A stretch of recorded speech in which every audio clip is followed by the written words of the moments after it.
very good morning to you and welcome back to K24 Alpha G. It's time for us to rise and shine, and today I have a sit down with a personality that is, for lack of a better word, magnanimous. He goes by the name of Alex Mwathi. How are you doing, sir? I'm doing very well. Yes. Thank you for having me. Karibu tena sana. Asante. Today we're talking about purpose-driven life. Yes. And people have described it in so many different ways, or what is my purpose in life. So basically we're just trying to define and trying to probably decipher.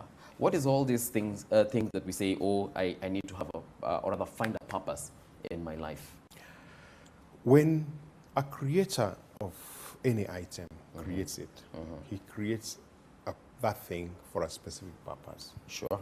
And so that when the car is created, it's made so that it can move you from point A to point B.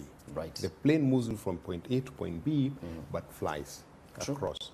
Which means that if I'm so complex as I am, then I must have been made for a purpose. Okay. Because somebody must have sat down to think through me. All right. Because when I was being formed, there's a cell from my father and a cell from my mother. Microscopic cells. Right. They combined and they became one microscopic cell. And out of that, over the years, that multiplied to what I am. 60 trillion cells. Okay. I'm composed of 60 trillion This cells. body here This is- body that you see. All right. Organized in such a way that some make my tongue move up, some make my eye blink, some you see I'm moving my fingers, Right. my legs are moving, and all that. And it's coordinated so well that there has to be a reason for which I was made. True. And that becomes my purpose. But aren't we all made of the same matter? We are all human beings. We all have the same blood. So what makes you different from me in terms of my purpose? I am here asking you the questions, and you are there answering them. Everything. Yeah. I want to remind you Yes. that currently we are supposed to be about 7 billion people on Earth. Did you know that no two people have the same pattern of fingerprints? Not even twins. Not even twins. No two people have the same iris. Iris, yeah. So that those two can be used to identify me independent of the 7 billion people. True. If in that simple way of fingerprints, it means that even my thinking, the way I look at things, Right. becomes different, which Okay. means I am here to glorify God, All right. but I glorify God in a way that he has decided I will glorify him. Think about Newton seated under an apple tree, and an apple Isaac Newton Right. falls on him. And he comes up with a, with a principle that helps a plane fly. He didn't know that, but there was a purpose for him to be there at that particular moment. Right. How many people had been hit by apples coming from trees? And the first thing they do is curse. Is casted And apple, say, "What the hell?" or the smarter ones like me who are positive say, "Oh my God, it just brought itself." All right. And And you just bite. munching. Yeah. I start munching. And that goes for everyone else. The right brothers sit back and say, "Look, if birds can fly, why can't we make a contraption of metal that Right. can also fly?" Okay. Their purpose is to come up with that. All right. And guess what? They did. How many people had seen those birds fly? I never thought anything I about never it. thought it can be done. Yeah. Or even this snake that carries hundreds of people, The train. the train. So hence, each one of us is given that ability to be able to think in a certain way so that we can be able to fulfill that purpose for purpose. which we are here on earth. I like what you said earlier on, and probably take you back to that. You said you believe in God. Yes. And a lot of people who think about purpose always bring in spirituality and religion into it. Are purpose and spirituality inseparable, or are they two different things, or are they in tandem? They are not separable. Okay. There's one, the integrated thing. And for me, anybody who sees that they don't believe in God, I can tell you with a lot of confidence they are lying. Okay. Get them into a corner. They will always call on Jesus Christ if they are raised up in the, if they've been raised up in Christian setting. They will call Buddha or whoever else. And it's in us, each one of us, to be able to think that we are such a complex equipment All right. that we can't be a product of chance. I want you to imagine that when a man meets a woman and they have that activity, Right. the man, scientifically proven, Right. that produces almost 400 million microscopic cells called sperms that goes towards the woman's egg, Right. which is microscopic. Right. And only 1 out of the 400 million strikes that egg Yeah. for the formation of zygote that becomes me. I can't be a product of chance. There is an there's a being, whatever you want to call it. Right. That There an was a 1 organizing in being. 400 million chances. Thank you. My chance of being here Right. is in the region of 1 over 400 million. Which means on that first day, 400 million brothers and sisters of mine were trying to hit the egg that was in my mother. But you succeeded. But I'm the one who succeeded. So which means that I'm such a selected being that for me to sit here and say that I'm an object of chance, Right. I'm lying. But they are all over the world. And Yes. coming back home in Kenya, we have an atheist movement.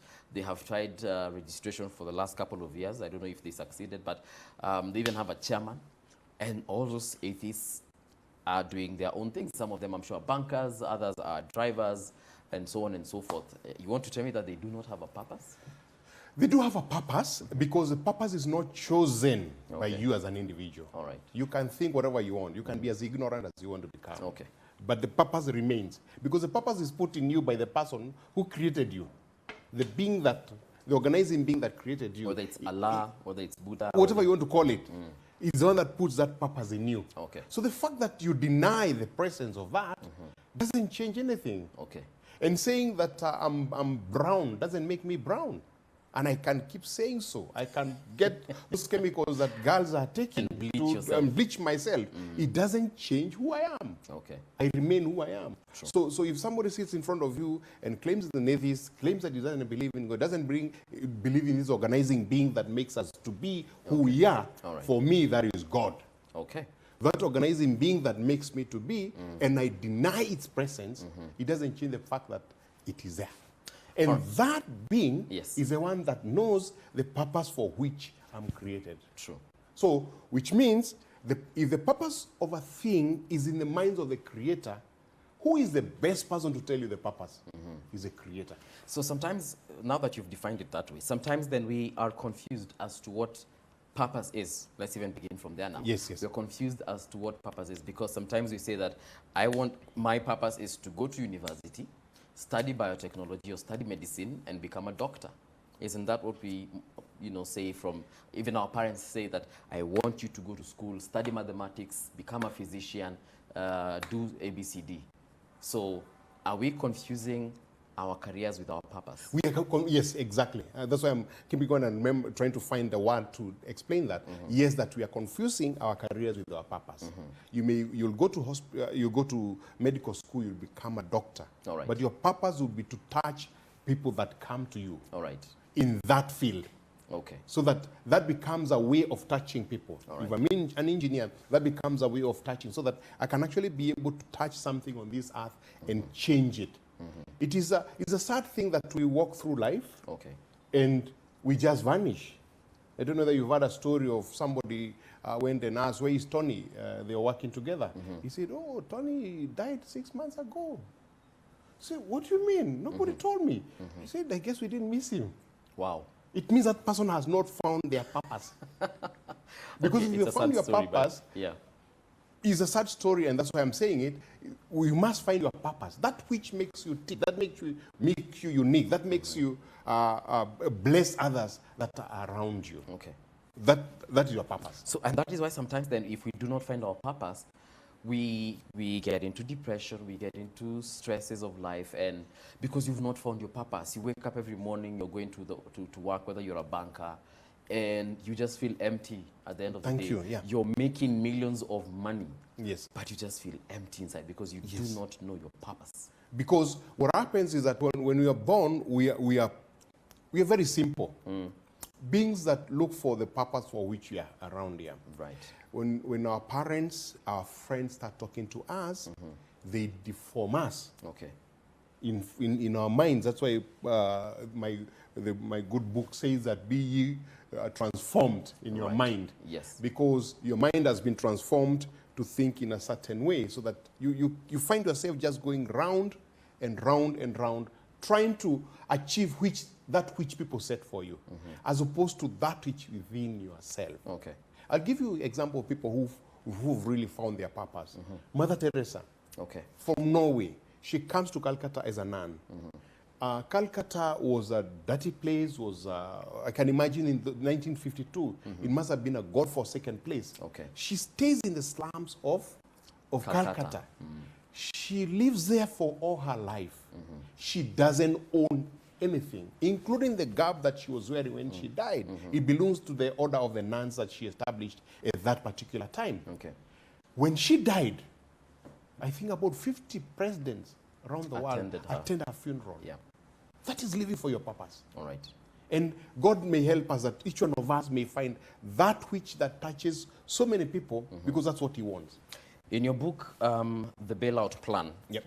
7 principles to get us out of the ruts of life, the secrets of abundant living. Page 89, you've spoken about true power. If I can just get, yes, you're saying enjoy your unique power. Yes. For Mother Teresa, I feel like she enjoyed her unique power, going into such an area and causing change and touching people from Calcutta to then the rest of the world with the message of love. Nothing else. Because finding our purpose then, that means that we need to find our unique power. We need to do that. Right. And it's not a struggle. I keep people, I think, when they think about finding their purpose, it's like something that you need to wake up every morning wondering what is my purpose. I would like to advise my listeners that the way to find your purpose, number one, if you connected to your Creator, it becomes even much more easier, because then you can ask Him. Because He's the person who decided what you're doing. If not, then there's a whole issue of knowing that your purpose is the thing that makes you happiest. At the moment, at the very moment of feeling very fulfilled and very useful. All right. That thing that you're very passionate about. It could even be drawing. It could be whatever it is, music. All right. If you can identify that which that makes you come out and be full, right, then you found your purpose. And follow it to the end. Right. Now, when you do that, then you get that unique power. Because if you're able to find your purpose, it gives you power to be able to stand forth and be able to be confident even among people, even among your peers, among everybody that's around you. And if you follow that closely, then that which that makes you wake up, that makes you run without being chased, the results will come. Just like Malala, the Nobel Prize laureate, she, as young as she was, she did things. I don't think I have that energy. Exactly. I don't have that confidence to stand in front of terrorists and tell them, you know what, tunaenda shule, whether you like it or not. Exactly. Come home. When 4 young men, there was Kiari, there was Damboki, there was Mongare, and there was Njuguna. And there's Njuguna.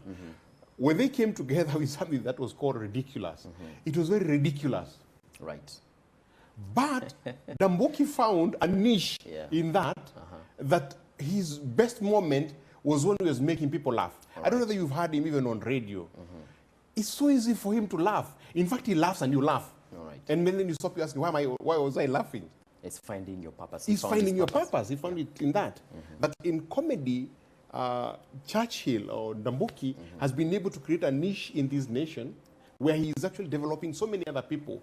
And God, organizing being, that supreme being around you, is able to hand you over the resources that are able to take you to the next level.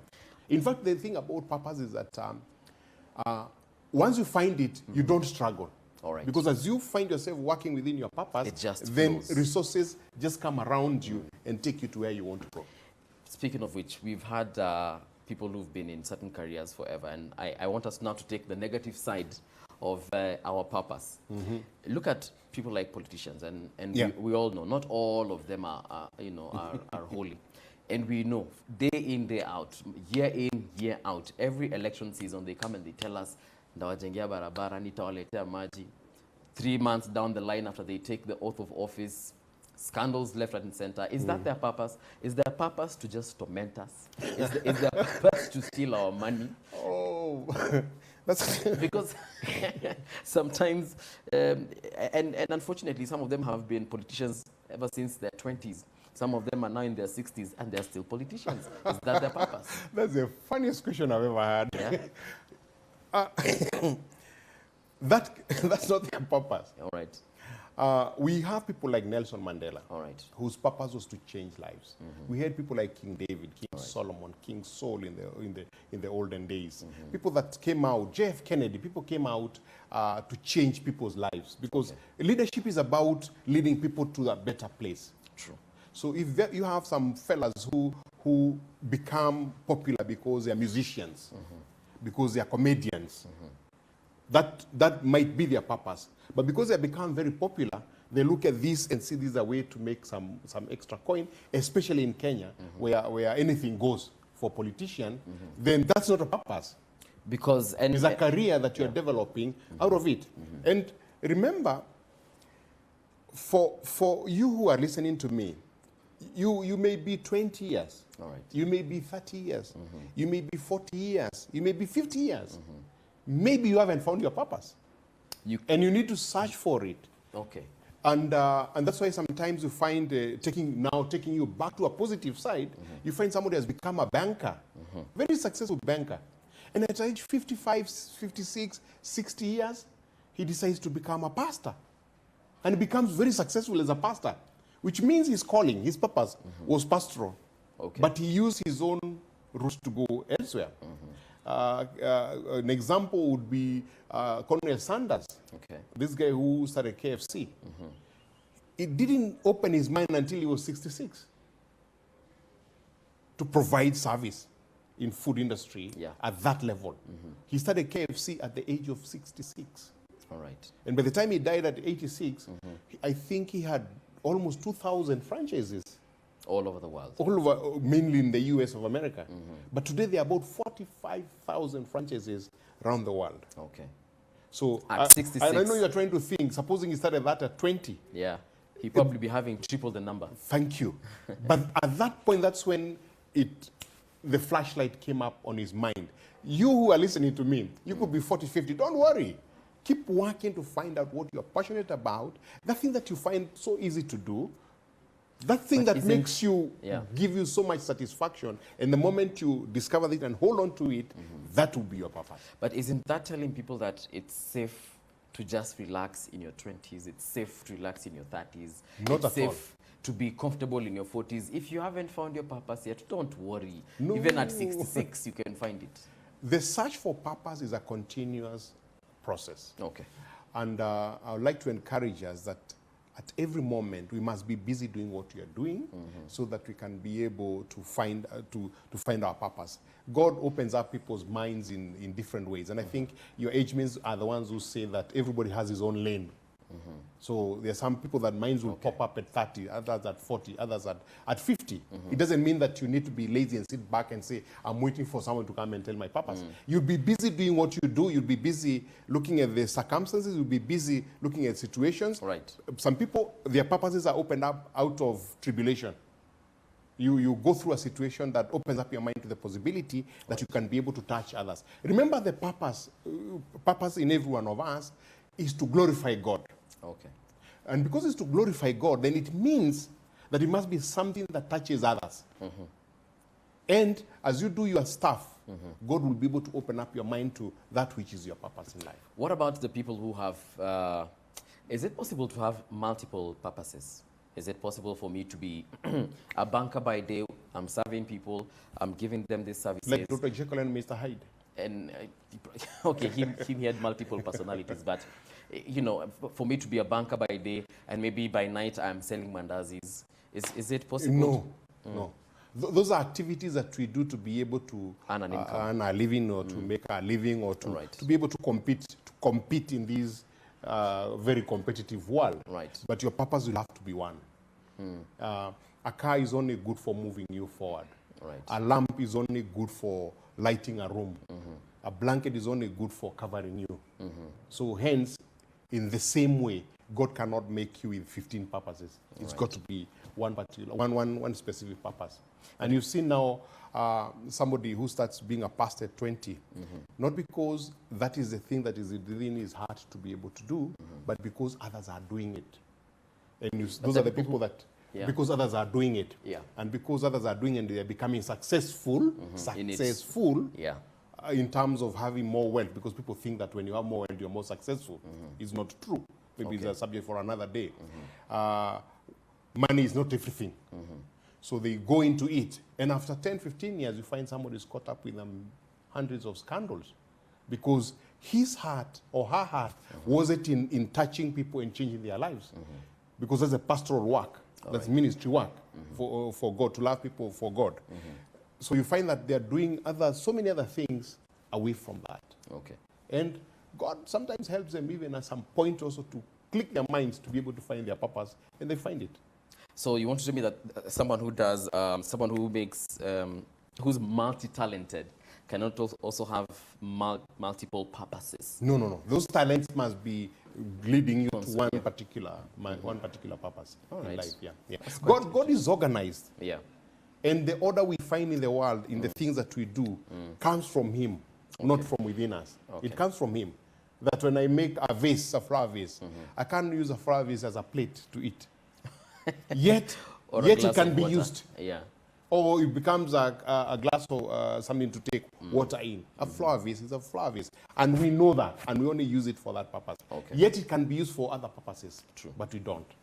In the same way, if the person who have created me is so organized, to help me organize myself, obviously, then even me, I'm an organized being. So maybe in a sentence, how do I, and anyone else who's listening out there, because we want to wind up, but in just a sentence, how can I discover my purpose in the earliest time possible? There is something in you that you find you're very passionate about. It might not be something that everybody will appreciate or know. That which that makes you tick, that is what you need to follow. That is your purpose. That is your purpose. So if you wake up this morning and you just felt like going to the garden and, pruning your flowers, my friend, chances are your purpose is being the best gardener in the world. If you just wake up in the morning and you want to greet all your neighbors, chances are your purpose is becoming a politician. Thank you very much, Mr. Alex, for coming. We'll definitely continue reading up. Your book is amazing, by the way. Thank you. If you can get the Baylor Plan, please do. It will be inspiring. Right now, though, we take a short break. And when we come back, it's time for Interactive. You do not want to go anywhere, because this is when we just become crazy people. So stick around, because Jeff Mote and Sarah Teshna will be coming. Right now, though, let's take a short break. We'll be right back.